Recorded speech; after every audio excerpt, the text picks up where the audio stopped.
Hello बच्चों, कैसे हैं आप सभी। आई होप आप सभी अच्छे होंगे। आप सभी का स्वागत है आपके अपने YouTube channel the exam wings पर, जहां पर आज हम क्लास 11th का चैप्टर 2 पढ़ेंगे। ये लेक्चर नंबर 1 है और इसमें हम एक्सरसाइज 2.1 को कवर करेंगे। चैप्टर एग्जाम के पॉइंट ऑफ व्यू से इंपॉर्टेंट भी है, तो वीडियो को बिल्कुल भी स्किप मत कीजिएगा, क्योंकि ये चैप्टर बहुत ईजी और आपको बहुत जल्दी समझ में भी आ जाएगा।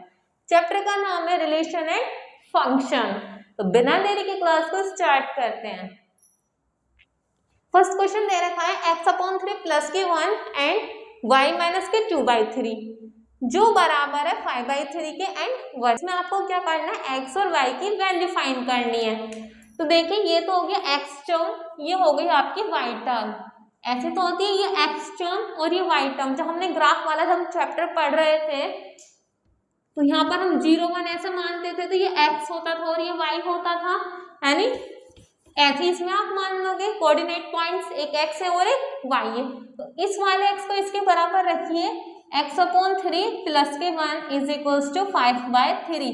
ये सिर्फ मैंने आपको समझाने के लिए लिखा था, सिर्फ कर देते हैं, ये आपको पेपर में नहीं लिखना, ठीक है। आपको ये वाली टर्म इसके बराबर लिखनी है एंड ये वाली टर्म इसके बराबर लिख करके आपको सॉल्व करनी है। ये प्लस में इधर जा करके माइनस में हो जाएगा 1, ठीक है। एलसीएम लीजिए इसका, x/3 is equals to 5 minus के 3/3। क्या आ जाएगा बच्चों यहाँ पर 2/3 एंड इससे ये कैंसिल, तो क्या आ गया, x की वैल्यू 2 आ गई। एंड अब आपको किसकी निकालनी है, y की वैल्यू निकालनी है। तो क्या रखोगे, y माइनस के 2/3 इज इक्वल्स टू 1/3 हो जाएगा।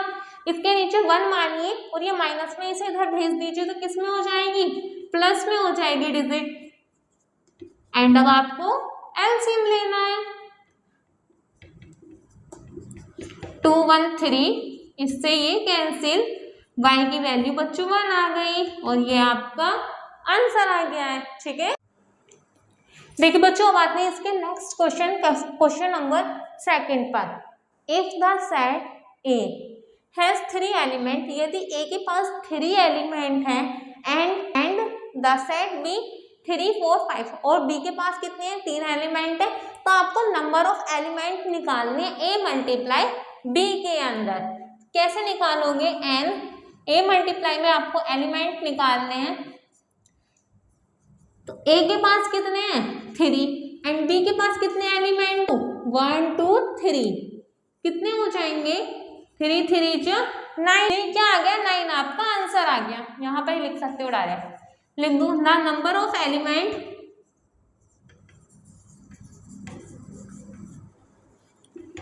इन A multiply B is equals to 9, ये आंसर आ गया। देखिए बच्चों थर्ड क्वेश्चन के अंदर कह रहा है G का सेट ये रहा, H का सेट ये रहा। आपको एक बार तो G मल्टीप्लाई H निकालना है एंड H मल्टीप्लाई G निकालना है। सबसे पहले हम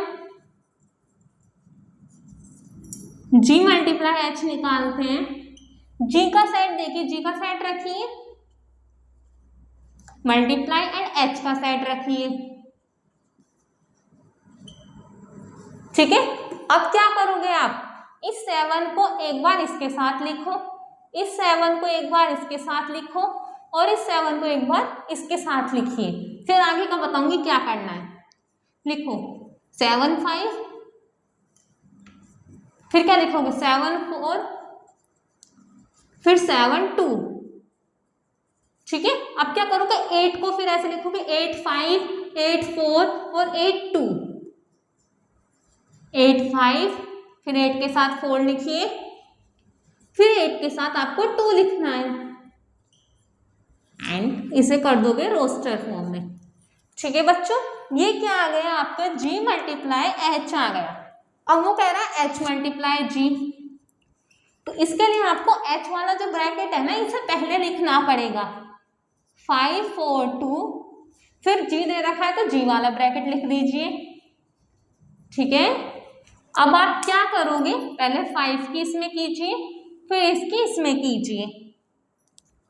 5 को 7 के साथ लिखो, फिर 5 को 8 के साथ लिखो, फिर उसके बाद 4 को 7 के साथ एंड 4 को 8 के साथ,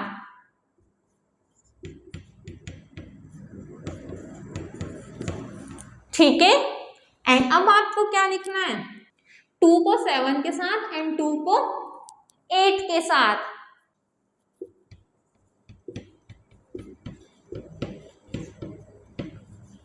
ठीक है बच्चों, ये भी इसका आंसर था एंड ये भी इसका आंसर था।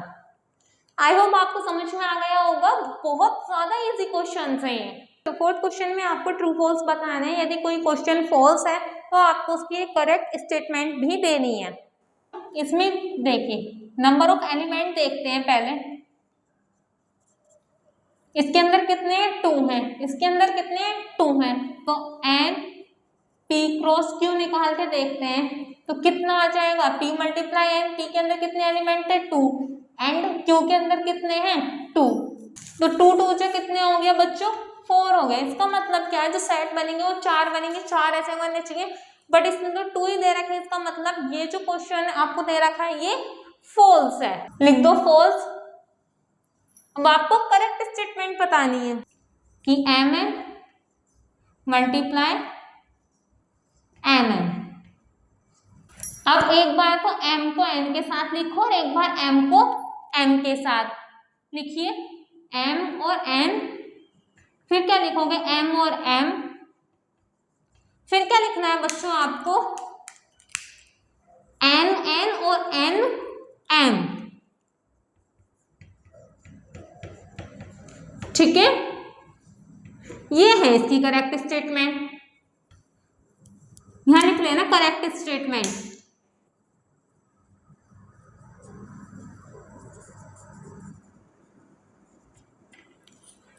देखिए बच्चों, अब आते हैं इसके सेकंड पार्ट पर। If a and b are non empty set then a multiply is non empty set. यदि a b जो है वो नॉन एम्प्टी सेट है तो a multiply a cross b भी क्या बनेगा, एक नॉन एम्प्टी सेट बनेगा। ऑफ ऑर्डर किसके पेयर के ऑर्डर में, x और y के पेयर्स में। तो अब क्या करेगा, x a को भी बिलोंग करेगा और x b को भी बिलोंग करेगा, इसलिए ये स्टेटमेंट ट्रू है।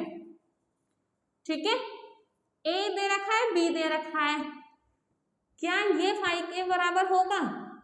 जब b और फाई का जो इंटरेक्शन होगा उसकी क्रॉस सेक्शन हम a से करवाएंगे तो वो फाई के बराबर तो होगा ही ना, तो इसलिए ये भी ट्रू आ जाएगा। देखिए बच्चों, इसका जो फिफ्थ क्वेश्चन है वो दे रखा है a जो है वो -1 और 1 के बराबर है। आपको a क्रॉस a फाइंड करना है। क्वेश्चन काफी ज्यादा इम्पोर्टेंट है, तो आपको ये क्वेश्चन बिल्कुल भी स्किप नहीं करना है। देखिए सबसे पहले हम क्या निकालेंगे, a क्रॉस a निकालेंगे। तो पहले a का ही वाला सेट पुट कीजिए, क्रॉस a ही है इसे दोबारा से पुट कीजिए। एक बार इसकी यहाँ पर मल्टीप्लाई और एक बार इसकी यहाँ पर, -1 और -1, फिर क्या -1 और ये वाला 1। आपको समझ में आ रहा है ना। फिर क्या करोगे, इस वाले 1 को और ये वाला -1 और फिर यही वाला 1 और फिर ये वाला 1। ठीक है, कुछ नहीं करना, पहले एक बार इसकी इन दोनों में करके लिख दो, एक बार इसे इन दोनों के साथ लिख दो। ठीक है, मल्टीप्लाई वैसे मल्टीप्लाई नहीं करनी, मल्टीप्लाई का मतलब है कि इन्हें इनके साथ लिखना है। ठीक है, अब ये क्या आ गया, a क्रॉस a आ गया। अब इसके साथ आपको एक और a जोड़ना है, तो इस पूरे की यहां से यहां तक की जो वैल्यू थी वो तो ये थी, करिए नोट डाउन।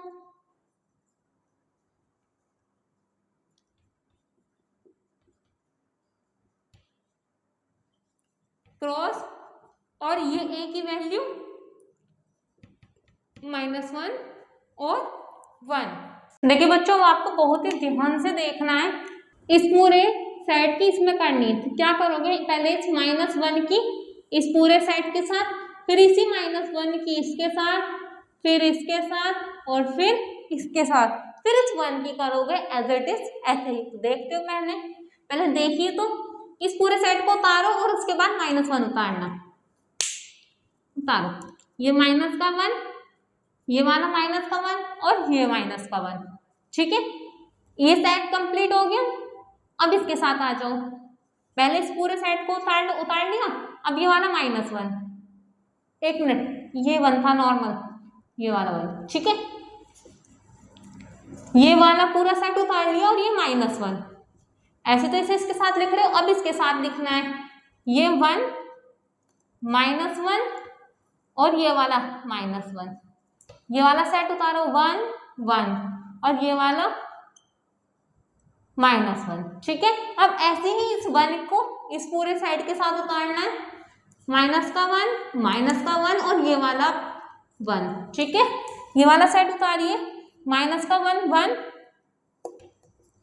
एंड ये वाला 1 ही लिखोगे, फिर ये वाला सेट उतारिए 1 -1 और 1, ये वाला 1 1 और ये 1, ठीक है बच्चों, ये इसका आंसर आ गया। आई होप आपको समझ में आ गया होगा। देखिए बच्चों, क्वेश्चन नंबर 6 पर A क्रॉस B दे रखा है, आपको सेट पूरा दे रखा है, आपको A और B की वैल्यू फाइंड करनी है। अब तक आप क्या कर रहे थे, A क्रॉस B निकाल रहे थे, अब आपको क्या करना है, यही वैल्यू फाइंड करनी है। आप कैसे निकालते थे कि जैसे 1 1 मान लो और इसे 2 2 मान लो, तो क्या करते थे, इसकी इसमें करते थे, फिर इसकी इसमें करते थे कि 1 2, फिर इसकी इसमें करते थे तो 1 2, इसकी इसमें कर रहे थे तब 1 2 और इसकी इसमें कर रहे थे तो भी 1 2, ऐसा आ रहा था ना। तो इसका मतलब ये वाले जो ए वाले एलिमेंट है, ये स्टार्टिंग की वैल्यूज थी ना, ये वाला जो 1 था ये स्टार्टिंग की थी ना, ये वाला पूरा ब्रैकेट ए की, ये ए की तो वैल्यू है और ये बी की वैल्यू है। तो ये स्टार्टिंग के 1 थे, ये कौन से ए वाले सेट की वैल्यू थी, और ये जो लास्ट के 2 थे ये बी वाले सेट की वैल्यू थी। तो ऐसे आपको इसमें क्या निकालनी है, ए और बी की वैल्यू फाइंड करनी है। देखिए यहाँ भी ए, यहाँ ए, ये बी और बी, तो ए की वैल्यू क्या हो जाएगी, ए और बी, ठीक है, और किसकी निकालनी है, बी की और निकालनी है। बी वाला मतलब सेट का जो ये वाला लेटर है, ये देखिए X Y X Y X Y X Y repeat हो रहे हैं, इसका मतलब बी की वैल्यू क्या हो गई बच्चों, एक्स वाई हो गई। ये आंसर आगे, कितना इजी क्वेश्चन है। अब आते हैं इसके 7th के फर्स्ट पार्ट पर। ए बी सी डी आपको सारे सेट गिवन है, आपको प्रूव करना है कि A cross B interaction C, पहले वाले चैप्टर से है ये interaction, A cross B interaction A cross C. तो सबसे पहले क्या निकालोगे इसमें, बी क्रॉस बी और सी का इंटरेक्शन निकालोगे, क्योंकि पहले आपको ब्रैकेट सोल्व करना है। निकालिए बी इंटरेक्शन सी, कैसे निकालोगे, बी का पूरा सेट, इंटरेक्शन का साइन एंड सी का पूरा सेट, ठीक है बच्चों। इंटरेक्शन कैसे निकालते हो, क्या चीज कॉमन है इसमें, कुछ भी कॉमन नहीं है, तो बी इंटरेक्शन सी क्या आ जाएगा, खाली आ जाएगा, और ये किसके बराबर होता है, 5 के बराबर होता है। अब देखिए आपको ए की और मल्टीप्लाई करनी थी, ए क्रॉस बी इंटरेक्शन सी, तो ए ऐसे लिखो, क्रॉस इसकी वैल्यू क्या आ गई, 5 आ गई। देखिए इस जब 5 की ए में मल्टीप्लाई करोगे तो 5 ही आएगा, तो यहाँ पर आपको शॉर्ट पड़ गया, आपको ए की वैल्यू पुट नहीं करनी पड़ी, नहीं तो फिर आपको क्या करना पड़ता, उसको क्रॉस करना पड़ता, ठीक है। तो ये यहाँ पर आ गया आपको। अब आप क्या निकालोगे, ए क्रॉस बी निकालो, जिसकी नीड होगी प्रूफ दिखाने के लिए आपको।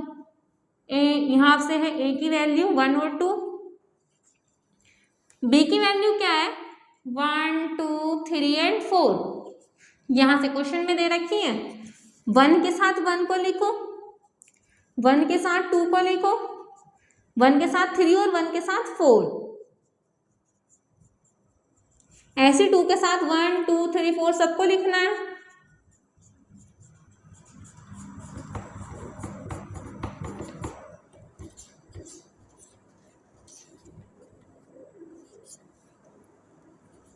ठीक है बच्चों, ये क्या आ गया, ए क्रॉस बी आ गया।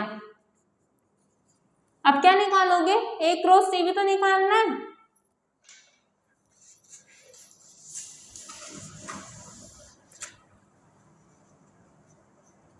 वन 2 है,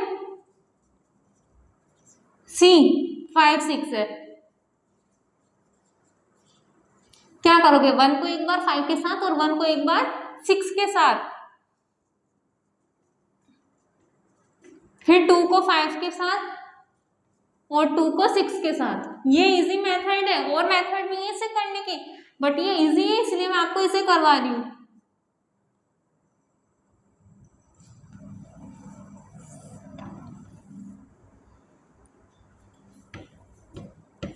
एक ऐसा होता है कि यहाँ पर सर्कल बनाओ, वहां सर्कल बनाओ, ए वाले एलिमेंट इसमें रखो, बी वाले एलिमेंट इसमें रखो। 1 को एक बार 5 के साथ लिखना है, 1 को एक बार 6 के साथ लिखना है, 2 को एक बार 5 के साथ और 2 को एक बार 6 के साथ। इतना बड़ा कौन लिखेगा? जो आपको शॉर्ट में समझ में आ रहा है ना, शॉर्ट में करो, कोई दिक्कत वाली बात नहीं है इसमें। अब देखिए ए क्रॉस बी आ गया, ए क्रॉस सी आ गया, इनके बीच में आपको क्या निकालना है बच्चों? इंटरेक्शन निकालना है। A cross B interaction A cross C, लिखिए, ये वाला सेट लिखो।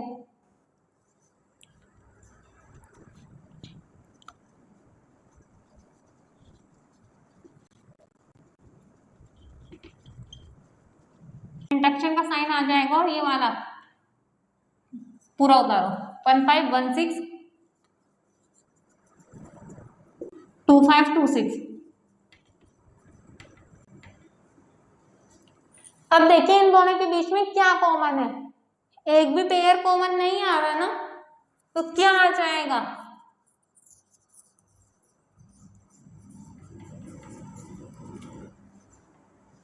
खाली आ जाएगा। और ये किसके बराबर होता है? 5 के बराबर होता है। देखिए ये भी 5 आ गया और ये भी 5 आ गया, इसका मतलब कि आपकी जो LHS है वो RHS के बराबर आ गई है। तो लिख दोगे, क्वेश्चन में से ये तो ये पूरा क्वेश्चन है, और इसे लिख दो एक दूसरे के बराबर।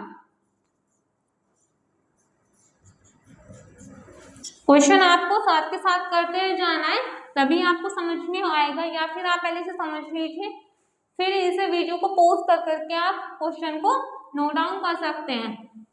लिख देंगे LHS इक्वल है RHS के, प्रूव। ठीक है बच्चों, क्वेश्चन बहुत ज्यादा इंपॉर्टेंट था, ये पेपर में आ सकता है। ठीक है बच्चों, 7th का सेकंड पार्ट है A cross B is subset of B cross D, कि जो ये वाला सेट है ये इसका सबसेट है। तो आपने A क्रॉस C की अभी इससे पहले वाले पार्ट में अभी सेट निकाले थे ना, तो वहां से हम इसके लिख देंगे, दोबारा नहीं निकालेंगे। B क्रॉस D के हमें निकालने पड़ेंगे। B क्रॉस D, B के क्या थे सेट? 1 2 3 4,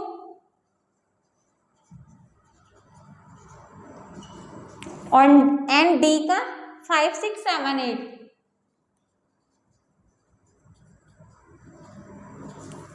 ठीक है बच्चों, अब क्या करोगे? 1 को पहले इन सब के साथ लिखोगे, फिर 2 को सबके साथ लिखोगे, फिर 3 को एंड फिर 4 को। लिखो 1 को पहले कि 1 5 1 6 1 7 1 8। अब 2 के साथ लिखो 2 5 2 6 2 7 2 8। अब क्या लिखोगे? 3 को सबके साथ लिखो, 3 5 3 6 3 7 3 8। 4 को लिखो सबके साथ, 4 5 4 6 4 7 4 8। कॉमा लगा दो सबके पास।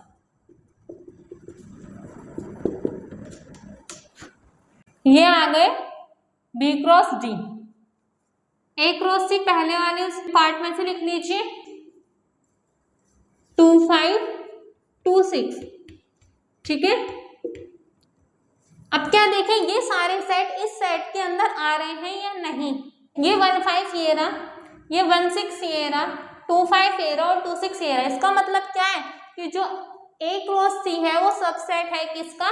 B क्रॉस D का। Yes, A cross C is subset of B cross D।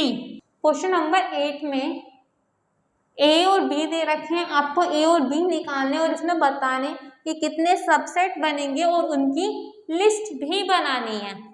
पहले निकालिए A क्रॉस B।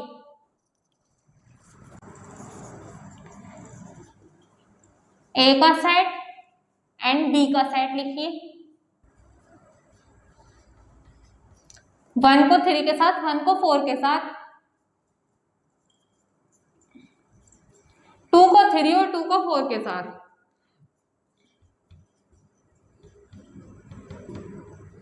ठीक है, कितने सबसेट बने हैं बच्चों इसमें?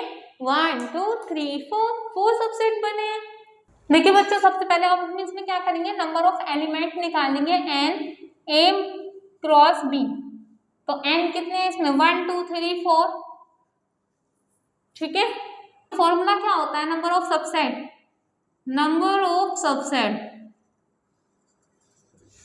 A क्रॉस B का 2 की पावर n, और ये n क्या है यहाँ पर? 4 है। तो इसे 2 की पावर 4 को खोलो, ऐसे तो खोलोगे, 2 को 4 टाइम्स लिखो, 2 2 जा 4, 4 2 जा 8, 2 जा 16। तो इसका 16 सबसेट बनेंगे। ये इसका आंसर आ गया और लिस्ट आपने पहले मेंशन कर दी है। अब इसका देखिए क्वेश्चन नंबर 9। A और B आपको 2 सेट दे रखे हैं, NA 3 है और NB जो है वो आपके 2 है। इफ ये आपके कुछ सेट दे रखे हैं RN A एंड B, यदि A B में है तो फाइंड करना है आपको A B और वेयर जहां पर X Y Z अलग अलग एलिमेंट हैं। सबसे पहले हम इसमें क्या निकालेंगे? नंबर ऑफ एलिमेंट निकालेंगे। जब तक नंबर ऑफ एलिमेंट पता नहीं होगा तब तक सबसेट कैसे निकाल पाओगे? Number of element n A cross B, NA कितना है? 3 और NB कितने हैं? 2। तो कितने हो गए? 6 हो गए। मतलब इसमें 6 एलिमेंट का यूज किया गया है। 3 है, जो A है वो 3 है, X Y Z स्टार्टिंग वाले A हो गए। 1 2 1 रिपीटेशन हुआ है यहाँ पर। वो क्या कह रहा है? B जो है सिर्फ 2 है, तो 1 और 2 जो है वो क्या हो गया? B हो गया। रिपीटेशन क्यों हुआ? क्योंकि उसे 3 सेट बनाने हैं ना यहाँ पर, इसने इसका रिपीटेशन कर दी। ये इसका आंसर आ गया। देखिए बच्चों, इसके जो नेक्स्ट क्वेश्चन है, A क्रॉस A क्या कर रहा है? 9 एलिमेंट बना रहा है, जिसमें से आपको 2 दे रखे हैं, इसके 1 0 और 0। आपको क्या करना है? Find the set A set find करना है and remaining element A cross A। तो देखिए माइनस के 1 और 0 क्या है? ये इसमें आ रहे हैं, इसका मतलब ये A को बिलोंग कर रहे हैं और ये भी A को बिलोंग कर रहे हैं। इसका मतलब क्या है कि माइनस के 1 0 1 भी तो A को बिलोंग करेंगे। तो अब क्या कीजिए, A क्रॉस A जो है वो 1 0 1 ही मान लीजिए। माइनस के 1 0 1 क्रॉस माइनस के 1 0 1। इस -1 की इस 1 के साथ करोगे तो क्या आ जाएगा? -1 और -1, -1 के 0 के साथ फिर 1 के साथ। ठीक है, फिर 0 की -1 के साथ, 0 की 0 के साथ और 0 की 1 के साथ। 1 की -1, फिर इस 1 की 0, फिर इस 1 की 1 के साथ लिखना है। सबके पास कॉमे लगा दो।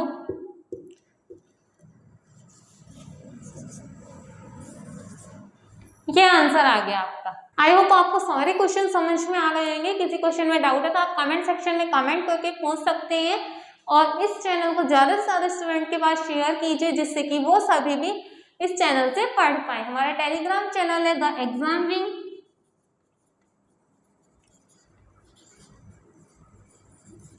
जहां पर आपको सारे वीडियोस के लिंक प्रोवाइड कराए जाते हैं, तो जाकर के टेलीग्राम चैनल को भी ज्वाइन कीजिए।